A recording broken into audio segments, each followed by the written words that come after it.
Welcome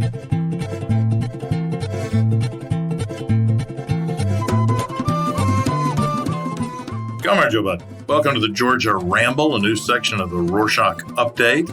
Every now and then we'll release a special episode that includes a more or less unedited conversation with a guest, discussion about whatever pops into our heads and is relevant to Georgia. On today's episode, I'm sitting down with Dzerassa Sanakoeva, a young woman who was born and raised in South Ossetia, now lives in Tbilisi. Chat about her life experiences. Hope you enjoy it. Send some feedback to georgia@rorshok.com. Hey, everybody. I am here in Tbilisi, Georgia on the 12th of June, 2023 with Dzerassa Sanakoeva, who I have met very recently, but is from Tbilisi and is Ossetian, which is interesting because it's an important place for Georgia and for the world. And she was talking about her life and experience and ideas, and it was just cool to hear. And so I thought it'd be interesting for listeners on the Georgian Ramble to just hear what she had to say. So that's what we're doing here right now. So Dzerassa, thank you very much for showing up and allowing me to chat with you. Thank you for having me. It's great to be here. So I wanted to start out with you telling me your story personally. So that let's start with grandparents and parents, and then your life up to now. Okay, so so I was born in Tbilisi, born and raised. I spent 7 years my childhood there, and I was 8 when the war happened.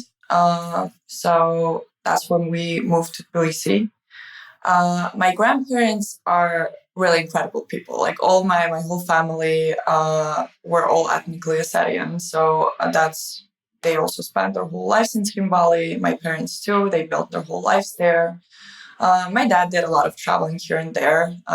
He was in the military and he was studying in Moscow. My mom went to St. Petersburg at some point. And so, yeah, they've been moving around, but essentially their whole life was in Tbilisi. And when I think of Tbilisi, it's such a tiny place, right? It's like the population is like 30 to 50,000 people.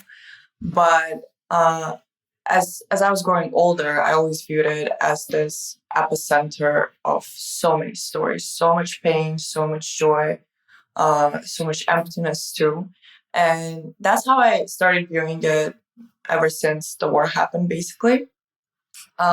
Just like this place that it's so tiny, but it's like kind of a world of its own, right? So it also helped me a lot because like my family personally suffered a lot with the war as well. And we've lost a lot of things. We had to make a lot of sacrifices. And this war separated my family in half, which was an extremely confusing experience for a young kid, I would say, because me growing up, in my family, my grandparents played a huge role in my upbringing. So I would spend even like a lot more time with my grandparents than I would often spend with my parents, actually. So in our culture, which is like very shared with Georgian culture in general, families are always big, they're always loud, they're always crowded, but messy and fun. And you never feel alone, right? So it's always the comfort zone, the comfort space. I had a bunch of cousins. I never felt the need to make new friends because there's always like so many of us.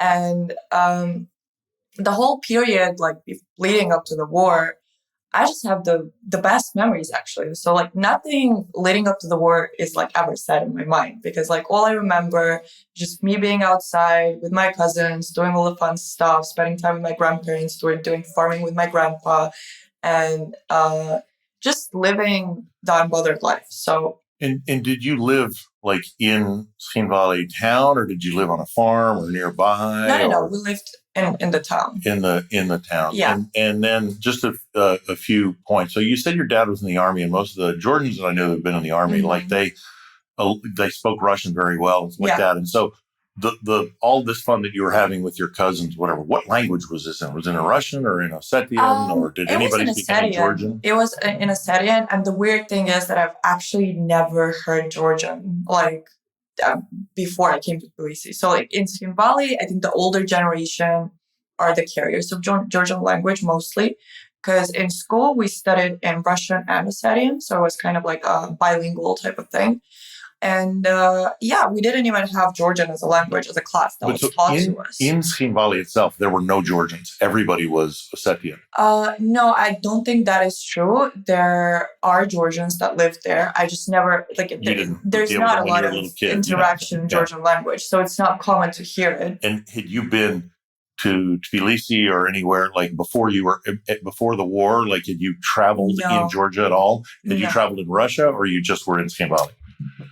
No, the only place that I traveled to was like North Ossetia, which is a part of Russia officially. So that was my only and it was for relatives, or because my other relatives lived there, and that was basically like the only places I ever knew. So it was just Skin Valley, some other villages around Skin Valley, and Vladikavkaz basically. So. And you said you did some farming with your grandfather. What kind of business were your mom and dad in, and how did everybody did the whole family live in one kind of compound in Skin Valley? So it was more of a communal thing, definitely. So my grandparents built this family house. They started building it ever since they got married. So they were like building it for years and years, and then like all of us kind of lived there together. And I wouldn't say like we didn't have much growing up, right? So like definitely a lot of financial hardships as well. But I never felt it as a kid, because as a family, we just always had this like the perfect set of values that you can put into a child's mind, right? So like they taught me very early on things about gratitude, things about being present, and just, accepting things as they are. So I never felt like we're lacking things. And I always thought I have everything I could ever want. So my grandpa, he was really into agriculture. So I had this whole garden with all these trees, and we have animals, and we had a cow who was my best friend, my favorite thing ever. So we had the chickens, all these vegetables, fruits, like everything at one place. And then my grandpa would build all this like crazy irrigation systems and take care of the soil and do the full farming. And so we always had like the fresh produce and everything. And that was really fun. So I really liked to spend mornings with him and explore like the whole routine. And he really cared for it. So he would like teach me a lot of things about that. But with their background, so like my whole family is just like a bunch of math people, mathematicians and physicists. So like everybody in my family has higher education, but my grandma had to give up a lot of her career to take care of the family, the usual sacrifice that women had to take back in the USSR and even now. So my dad, on the other hand, from a very young age, started building a political career.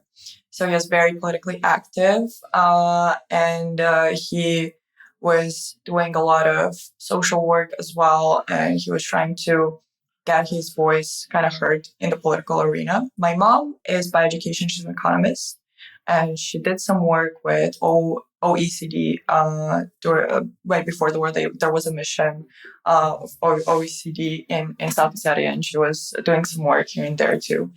So my dad was, I think, the only person in my family that had like a very defined vision for his career. So he was always very driven, very passionate about what he believes in.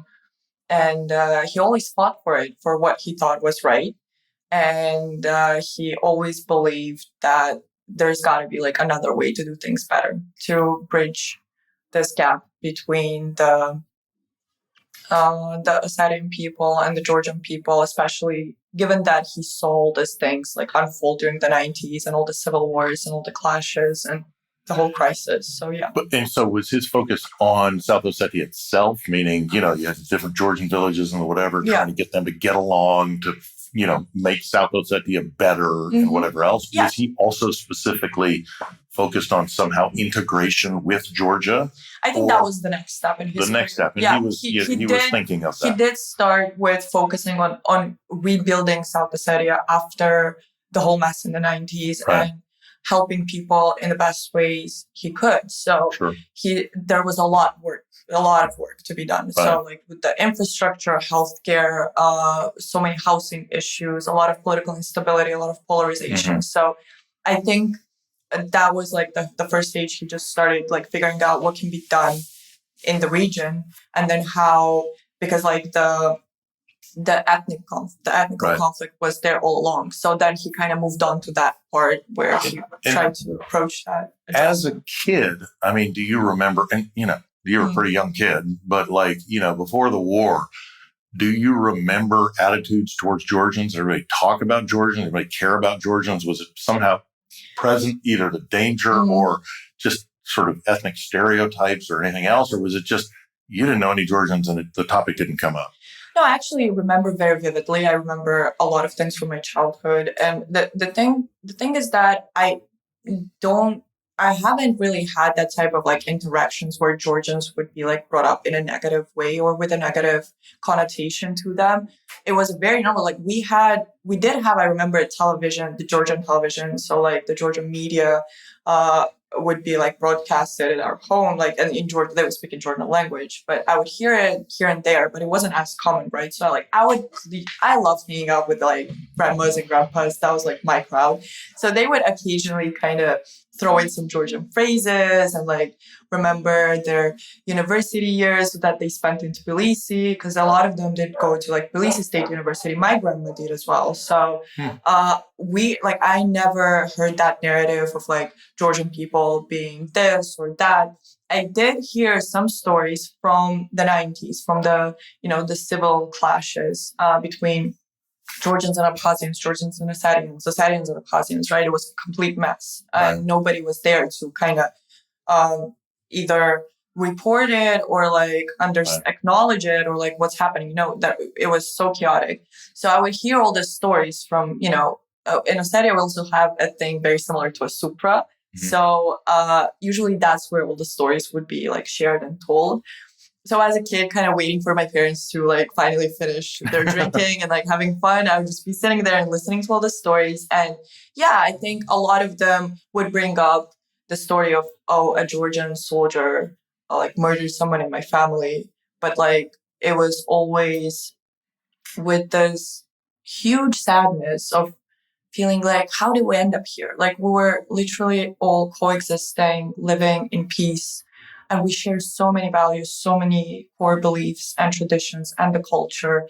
And I think a lot of people were just really confused by the whole thing, being so violent and just like so, so instigated by like a completely, unrelated third party. It was like, it was very complicated. Yeah.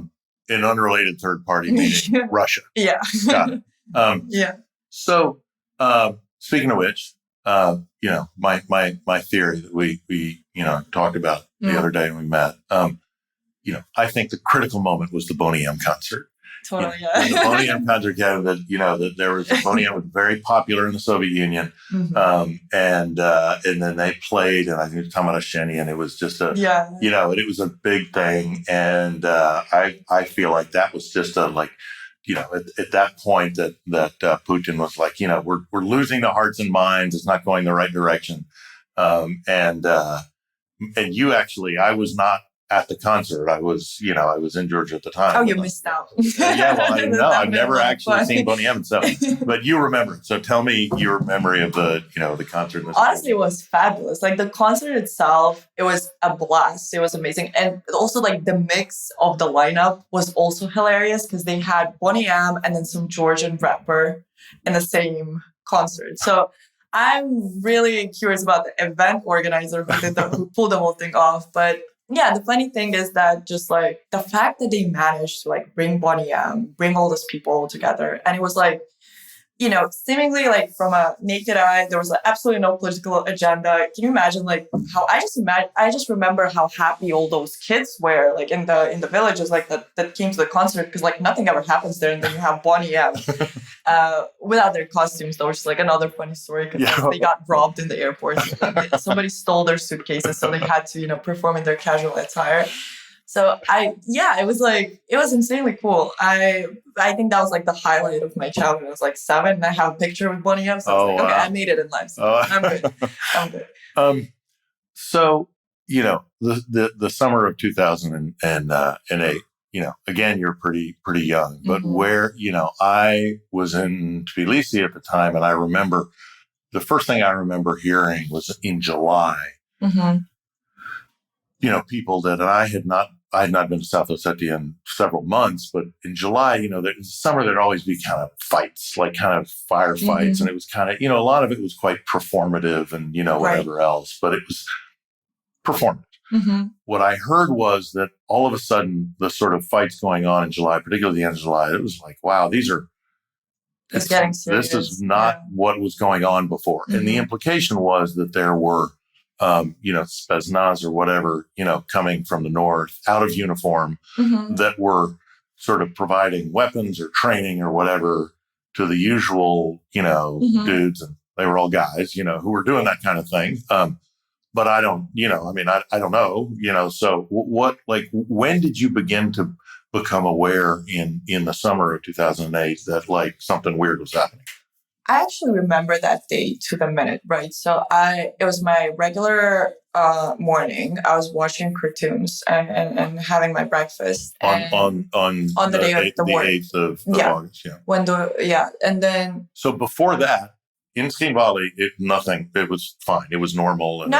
I don't think it was. It's just like my parents to the last point were trying to make things everything normal. Yeah, got it. All is good. Nothing's happening. So even like when the war was already happening, I just remember them frantically like trying to switch the news channels and like my mom having this like really worried face and like because we were in Tbilisi, me, my mom, and my dad, my brothers were in Tbilisi that day, and in August 8th. Yeah, you were in Tbilisi. Yeah, and then my grandparents and my aunt and my cousins, all of them were back in Skin Valley. So like literally half of my family, everybody was there, and so it was they were not saying a lot, right? Like my parents were not really making a lot of comments. I just remember just like the expressions on their face, like how horrified they are, and just like running around the house trying to make it seem like it's like nothing really is happening to me, like trying to protect me.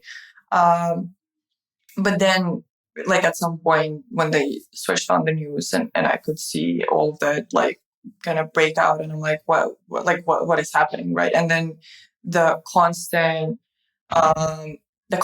calling and figuring out who is where, because my grandparents were in our house the whole time, so they're all hiding in the underground where like basements. In the basement, and then the tanks were in our garden and our house was burned and bombed and all sorts of things were happening. So they were actually like in the epicenter of all that. And then my family from Tbilisi trying to make sure like we stay in touch and we make sure they're all right.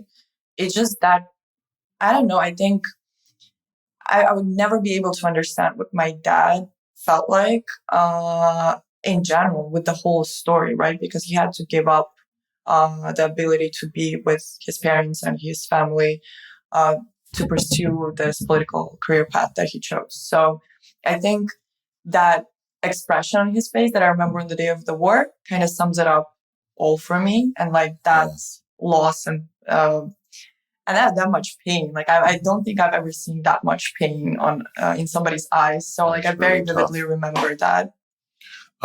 But so had you been to Tbilisi at that point, or was your father like he was, beginning to work with the Tbilisi He authorities? Relocated in 2007. So what I was here, I was in Tbilisi before, but like for 2 days, basically. So I would just come and see him because like we would have this. Since he was in politics, I wouldn't be able to see him a lot of the time. So he came in 2007, sort of on behalb of the Ossetians to sort of try and deal with, South Ossetia. Yeah. So since his narrative was to try and figure out a way for South Ossetia to work towards territorial sovereignty of Georgia, he was unfortunately very alone in that journey. So like not a lot of people would share that vision with him. So when he relocated and started cooperating with the Georgian government to, address this issue, that really backfired on him because and then the war started, and so he cannot go back there now. So then he's there. The optics, right? The optics were not the best for him because it kind of looked like he's pushing his narrative from a safe place, from Tbilisi, which was not the case, surely. So I think it's really important I tell the other side of the coin too, because you can't really see all the sacrifices, all the pain that it brings onto families and how it really affects kids as well and everything. So yeah, it was never an easy thing for him to do, and I always admired that in him. And so have you been mainly in Tbilisi since then? Since the war, yeah. Since the war, but you can go back, and you have been back. Yeah. So I do manage to visit, which is, again, very complicated every time I do because of the political context within my family as well. But I think it's always worth the risk. So for me, my family that is the other half of my family that is still living in Skin Valley, they're so important to me. They're the top priority in my life is my grandparents and my cousins and my aunts and uncles, and I love them all so dearly. So not having the opportunity to be in their life and I miss on so many important occasions, and they miss out on so many things in my life, and it just always very heartbreaking because every time I come back home, I kind of feel like I'm a guest. And I think in 2021, the last time I visited, it was my grandfather's funeral. That was when I was so fed up with the whole, because it's just such a tragedy. It's just so tragic. And I'm like, I'm so tired of this whole thing being so sad. So let's stop making it so sad. And whenever we get to be together, let's just focus on spending some quality time with each other and just actually feel like we're reuniting as a family, and I'm not just some person coming here as a guest, right? So because they're always trying to protect me. I'm the smallest kid, the youngest kid. And every time I come, it just always kind of filtered, they never really let you into their world because they don't want you to worry too much. Right. So that, it always comes with that heaviness. Every time I'm there, I come back and it's really hard to process because you get reminded of all those things. And just, yeah. And when was the first time after the war that you went back? In 2013. Oh, okay. So it was 5 years later. Summer 2013. Yeah. Before that, it was basically impossible to go there. Sure. And then every time I do go, I'm lucky to be able to enter. But then, of course, it's just very complicated on the border always. But yeah, I always tell them, I just want to hang out with my grandma. Okay, can I just share stuff about my life? Right, it's not that complicated. So, yeah. And then in Tbilisi, as an Ossetian, and when you were, during the war, you were quite young, and all of a sudden, your parents had to make some pretty, difficult decisions and adjustments and whatever else.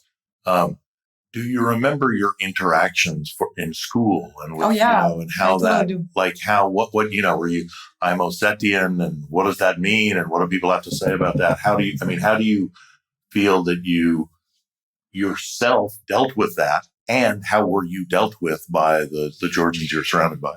So I very vividly remember this situation because I used to play tennis as a kid. And then, so that was my first year being in Tbilisi, literally 6 months in, I started playing tennis. And then you didn't speak much Georgian? I barely spoke any Georgian. So I knew 3 words. Ki, ara, madloba. That's all I knew. And then this guy that was working out with me, I remember vividly, he just told me I'm a separatist. And I was like, what? And then a lot of bullying actually was coming in, at school, because I have a weird name. My name is not a Georgian, a typical Georgian name. Everybody gets freaked out every time I introduce myself. So especially when I was growing up and when I went to school, I did go through a lot of bullying, especially with the language barrier too. because like I thought I'm a smart kid, but when you don't know the language, right, you can never really like respond back, protect yourself, or like try to communicate and be like, oh, like what's the issue here? So yeah, definitely a lot of like weird interactions, and I felt very like isolated, like I couldn't fit in.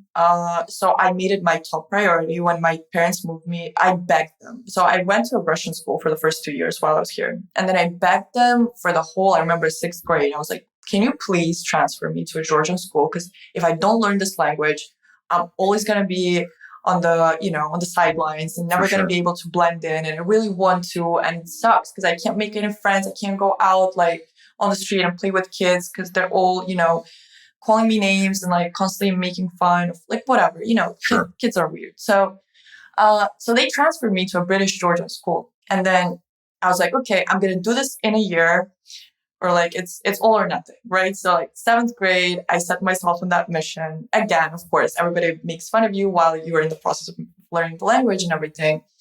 But I was like very determined. So I was very driven and I did learn it and I did ace it. So basically like, and by ninth grade, you wouldn't, you couldn't tell that, I was native. I was basically native. Like I mastered the whole dialect, all the intonations, everything. So I kind of wanted to be very good at everything that I do. So I escape this vicious cycle of feeling like an outsider, being bullied and whatever. I think that was what really like ignited my curiosity and like striving for excellence in everything that I do.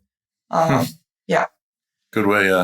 Could turn it around. That's impressive. And then university, you went like here or no. I went so right after graduating from high school, I went to Budapest and did my undergrad there, and I majored in international relations. So I was always very passionate to understand those very complex concepts and how politics is affecting our daily lives and how we can have our power back and our control over our lives back. Because I've seen a lot of lives being broken, a lot of people feeling completely lost and never recovering. And so I was always seeking for ways to empower those people and to help them break out of that cycle where something happened to them and then they felt completely hopeless to, ever get out of that situation. So for me, it was education that did it. So education, I think, is the key to post-conflict zones, especially because Tbilisi Valley, after the war, never healed. I feel like the time has stopped there and people are stuck and young people are stuck. And that's the worst thing you can do to any place where you keep young people stuck and not being able to do something meaningful with their lives. Well, that's a interesting point to ask you about. What would you do if you were in charge of helping South Ossetia? I mean, from Tbilisi, your job was not to sort of, quote, get Tbilisi Valley back, but your job was to, to just somehow make things better for people in South Ossetia. Like, then what would you do?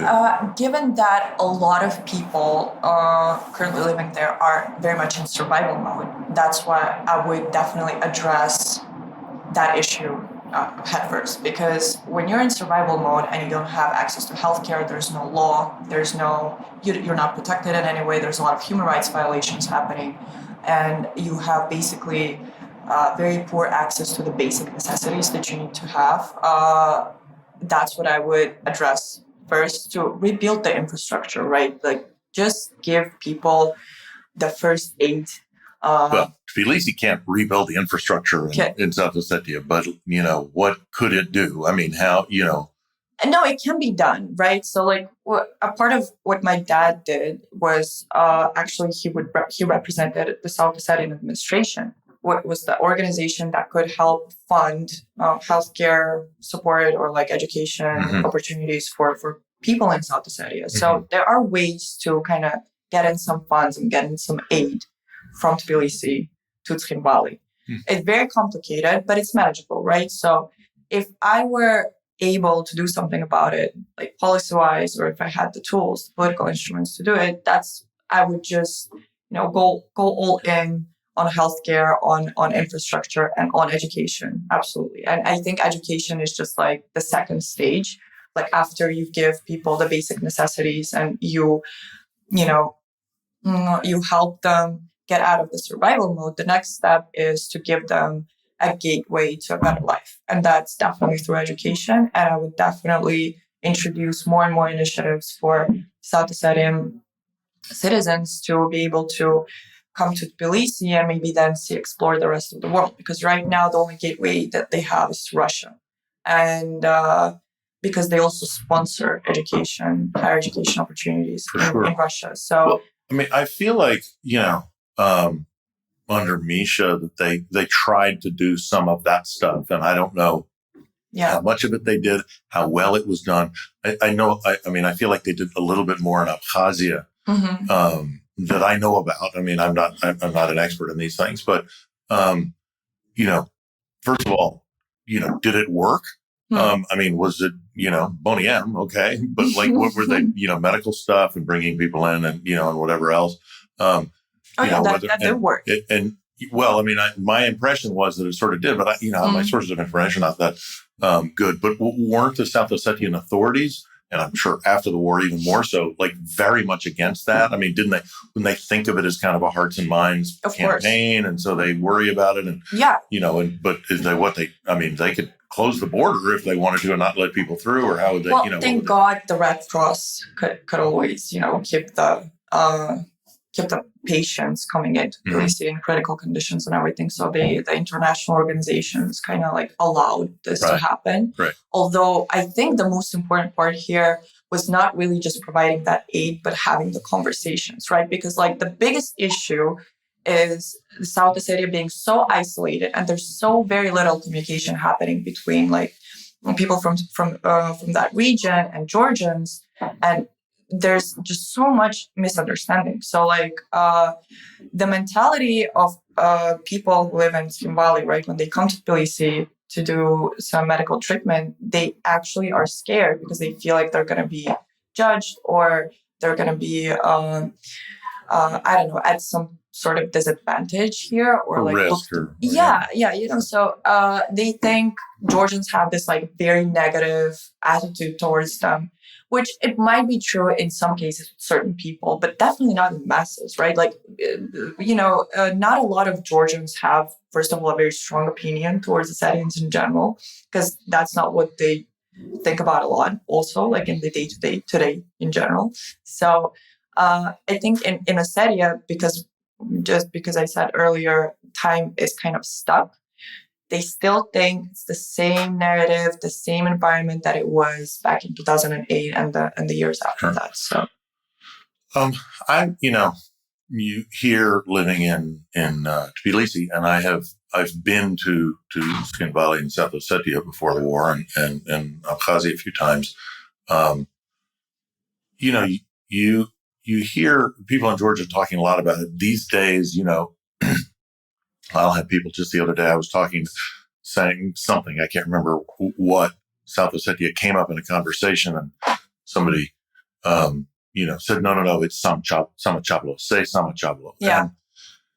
And I was like, no, I don't feel like it. Like in South Ossetia, it's been South Ossetia for a long time. I feel comfortable saying that, and like, just because that's the old Georgian name for it, like, I don't like and I think the reason why is that I've known many Georgian people who attach themselves to the old, Georgian names as if that something means something. Or if we say the de facto authorities, the de facto government of Abkhazia, it's a government of Abkhazia, man. Let's be real here. It's like they control that like that. And I think putting de facto in front of everything, I don't know. I don't feel like it. While by the same token, and maybe you have a different opinion, but I'd be interested to hear about it. At the same time, some pretty horrible things were done by Georgians in South Ossetia and in Abkhazia. And I never hear Georgians talk about that. I never hear Georgians say we need to get the truth out about that. hear people say they need to have illustration about who the KGB people were. I hear them, talk about how we really need to get to the root of something that is in my political interest. But not, and I'm not saying that Ossetians and Abkhaz and others in those conflicts, Russians or Chechens or anybody else, didn't do horrible things too. It's a war, lots of horrible things happened. And I don't know about the relative numbers of horrible things that have happened, but it seems to me, considering the circumstance and that, the Georgians have been kicked out of South Ossetia, that there's no Georgian influence in there at all, or not much. It would be a good first step for regular Georgians who have no connection to South Ossetia to begin looking at what happened there and bring out the truth about that. And I'd be interested to hear your thoughts about that. So back to your point about, like, should we call it Samachablo or should we call it South Ossetia? I'm going to start there. So I think you would get a lot of backlash about that, about calling it South Ossetia, referring it to South Ossetia, because it's supposedly like a term coined by Russians. So they kind of introduced that South Ossetia as a term.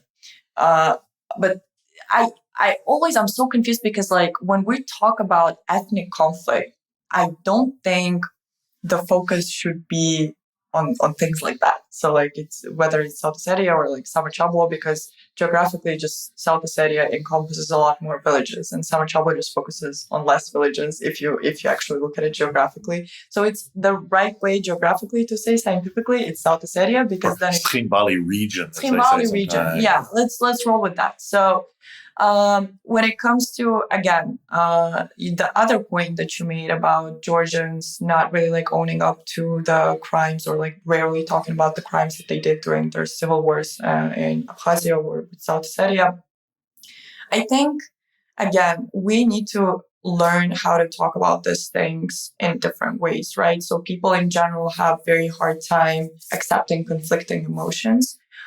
Or expressing opinions that might be conflicting. And of course, when it comes to wars and very sensitive, nuanced issues like this, it will always be conflicting. So I think it's time we start restarting these conversations and being more comfortable with saying things like, yeah, I know Georgians did a lot of horrible things, and I know Ossetians did a lot of horrible things, or Abkhazians did a lot of horrible things. And it happened, and in the state of war,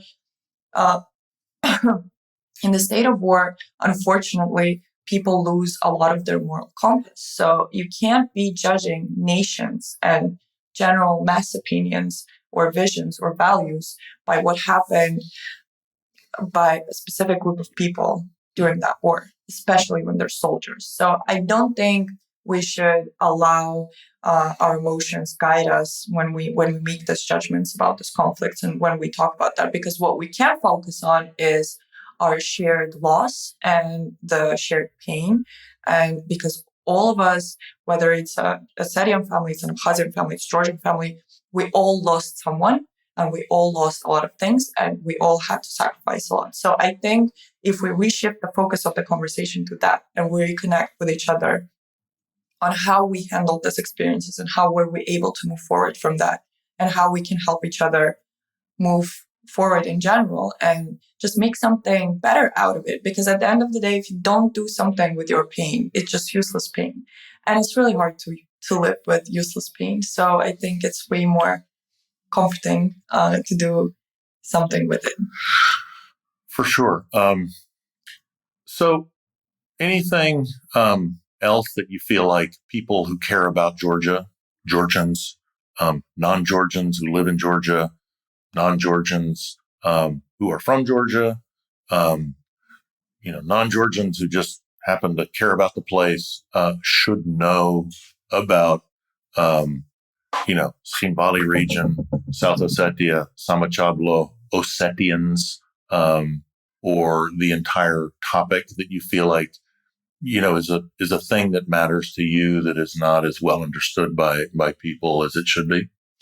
I would definitely like to remind everyone the thing about Ossetian people, especially when I'm speaking to Georgian people, is just to remind them that we have just so much in common. And it's such a shame that there's this wall between us, even when we're physically around each other. I think we should definitely focus on all the things that we all believe in, and that is family, that is culture, that is tradition. And we should focus more on the shared values and help, especially when it comes to young people. When I'm talking to young people, I would just genuinely always ask them to be more curious, to ask better questions, to remove their preconceived knowledge and the stereotypes that were passed on to them from older generations. Because I do believe we can do better than that. And I do believe we can be the driving force behind maybe making something better about the whole situation, and going closer to fixing it at some point, making it more realistic that someday we can have a reality where we can all coexist and the country in general can prosper and grow. So I think, start the hard conversations, listen more, and fight the urge to, jump in with your opinion. So definitely that's what I would want to remind people of. Listen more. All right. Good advice, particularly to talkers like myself. Thank you so much. I learned a lot. It's really so interesting. And so, I spent so much time here, and I spent so much time, thinking about this place, listening to people, from here, and Ossetian voices I've heard infrequently, and particularly of your, of your generation. And we certainly have a lot in common, because I remember in 2008 in Tbilisi, trying to make sure my kids weren't seeing, those things on TV as well. And they're almost exactly your age, and